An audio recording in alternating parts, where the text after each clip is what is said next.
Hi, my name is David Kale, and I'm a professor in the Department of Statistical Science at Baylor.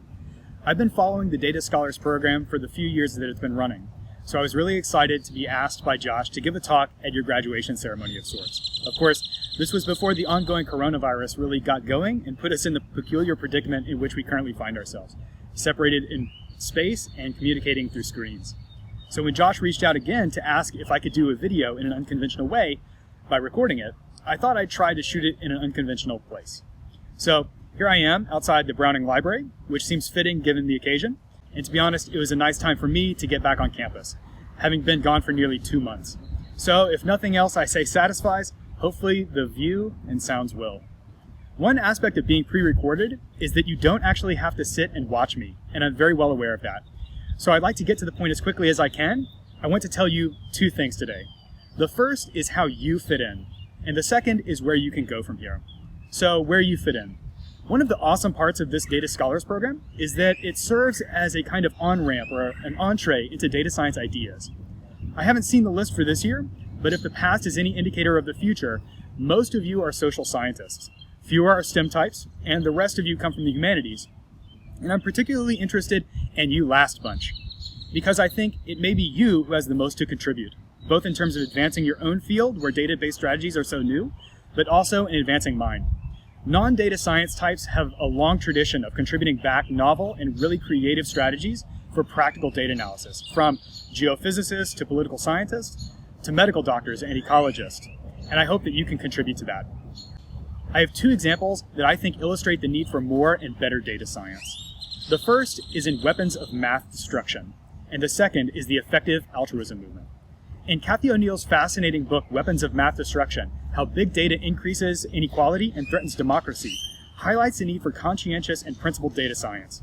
At the interface of social science, business, and data science, Cathy O'Neil describes what she calls weapons of math destruction.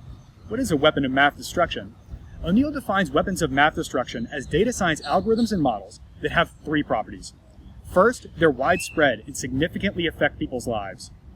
So they may determine or influence whether you go to jail, or get a loan, or get to stay in your job.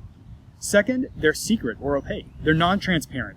Either you don't know that you're subject to them, or you don't get to see their inner workings, and you don't get an explanation of how they work.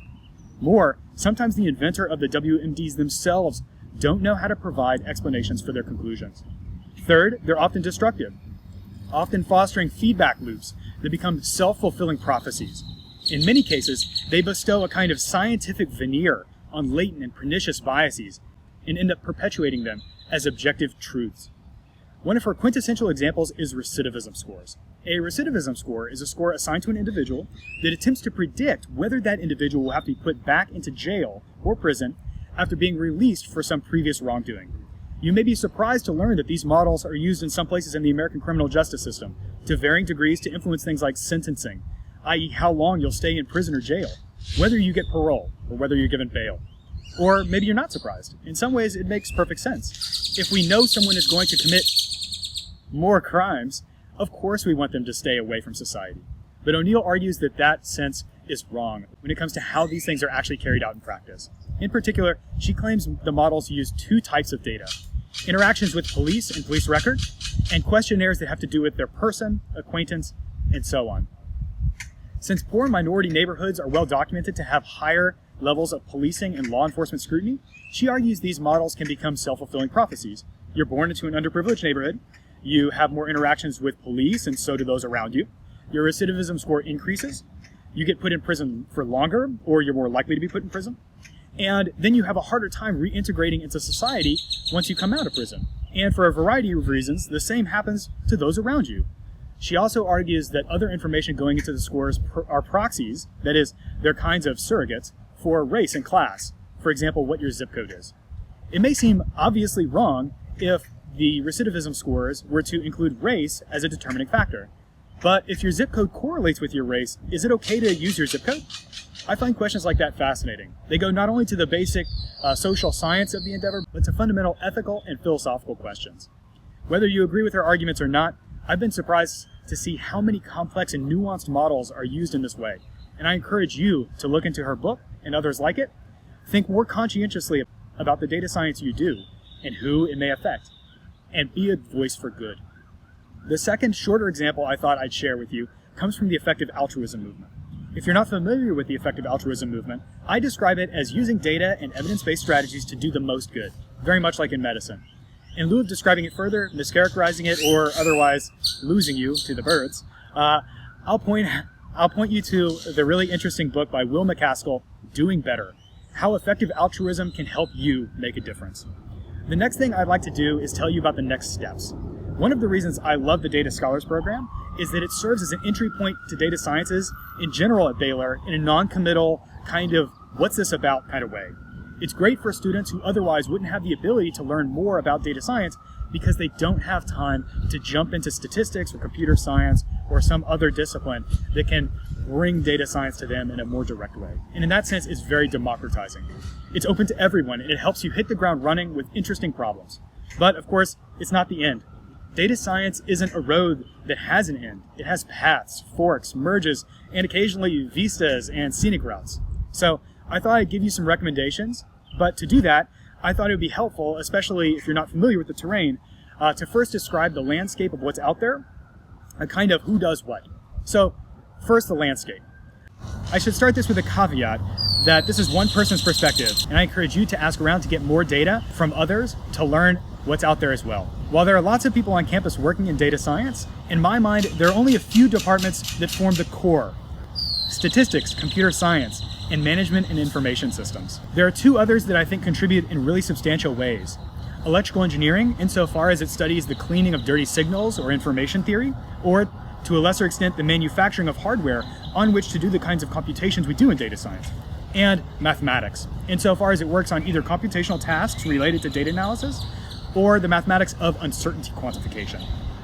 There are non-academic units that also serve data science tasks as well. Of course, the library comes to mind, as does the Center for Spatial Research, which are excellent resources for contributing to data initiatives. And of course, as I said before, countless people on campus work with data. But let me go deeper into the three I mentioned before.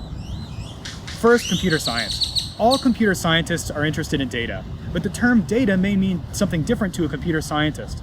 For many computer scientists, data is a kind of logical representation of information, bits or their values or aggregates, and how best to compute on that data. Computer scientists are masters of the big data branch of data science, where data is either so large that it requires special tools to process. Think about, for example, the onslaught of data coming from smartphones and wearables, Internet of Things devices, and arrays of satellites searching deep space. All of these produce unprecedented amounts of data, and the sheer management and manipulation of that data can easily become overwhelming. Computer science is also home to artificial intelligence, the field where we try to train computers to do human tasks. Machine learning and deep learning are new constructs in this area that seek to analyze many of the new kinds of data we see these days, such as face and image recognition and voice recognition, and gives us some of the coolest technologies. So, where to go? At an intro level, in CSI, you can dive into programming in CSI 1430 and 1431, learning C++. Beyond that, you can learn about database design with Dr. Spiegel in CSI 3335, and dive into the exciting and challenging world of competitive learning with Dr. Hammerly in CSI 4144. Check with them on the details on the prerequisites, but it's fascinating stuff.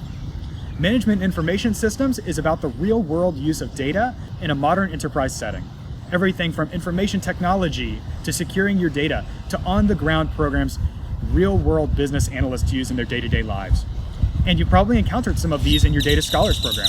Tools like Tableau and NVivo, but also introductory and advanced classes on Python, a high-level scripted programming language that is most commonly used among data scientists, and also more on-the-ground applied aspects of databases. If you're interested in Python, check out Dr. Bojwani's 4v98 or 4322.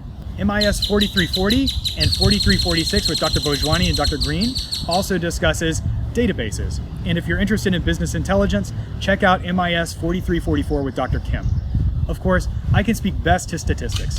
In my mind, statistics is the philosophy, science, and art of data analysis, including its synthetic interpretation in the light of the rest of the human experience. It's a mathematical science. In its statement on data science, the American Statistical Association says that it's the role of statistics to convert data into knowledge. And that feels right to me. We're fundamentally support scientists. if you're an undergraduate student looking for a statistics class, I'd recommend STA 2300, Introduction to Data Science. If I may say, it's a really great class. The class is taught by Dr. Herring in the stats department, along with 3 computer scientists, Dr. Poor, Dr. Spiegel, and Dr. Hammerly, along with myself. We also do this collaboratively with faculty at the Colorado School of Mines. We try to give students a panoramic view of data science, from data basics to visualization, databases, and modeling. And there's also a paid summer program you can apply for after you've taken the class. The class focuses its attention on problems involving water and wastewater treatment, so it's also a great way to go further in your own data science journey and to look ahead to solve critical real-world problems at the same time. The class has no prerequisites and it's open to anyone at the university. It will be offered again next spring. But maybe 2300 isn't for you. If you're a graduate student, you may be more interested in something like STA 4350, Statistical Machine Learning, taught by Dr. Patrick, which will take you down an exciting road of machine learning and advanced statistical modeling. The class is being offered this summer and still has some open slots, and my understanding is that Dr. Patrick is trying to pare down the conceptual prerequisites to kind of bend the learning curve. If you're interested, shoot him an email. He's a really nice guy. I'm interested, and I'll probably sit in the class myself. Also, if you're a graduate student, Dr. Maddox teaches STA 5300, Statistical Methods, which serves as an introduction into statistics more at the graduate level. It's offered this summer and fall and also still has open slots. If you're faculty, you should be excited to learn that statistical science is bringing on board a new professor this year, Dr. Rodney Sturdivant, to be the director of the Statistical Consulting Center. And I know that he's really excited about hitting the ground running, so be sure to check in with him in the fall. My understanding is that he's also going to teach a graduate level applied regression class for non-statisticians in the spring, so check back for that. Lots of good things are on the way. So obviously, there's a lot that's out there to learn, and there are exciting opportunities here at Baylor to go further. If you have any questions about anything that I've talked about, please feel free to reach out to me or the professors teaching those classes, and I know we'd all be happy to talk to you about it. So that's all I have for you today. Again, let me wish you congratulations on your achievement and encourage you to keep pressing on, whether that's in one of the classes I mentioned or in a myriad of other data-based classes in departments all across campus. I wish you well, and as always, Sic 'em Bears.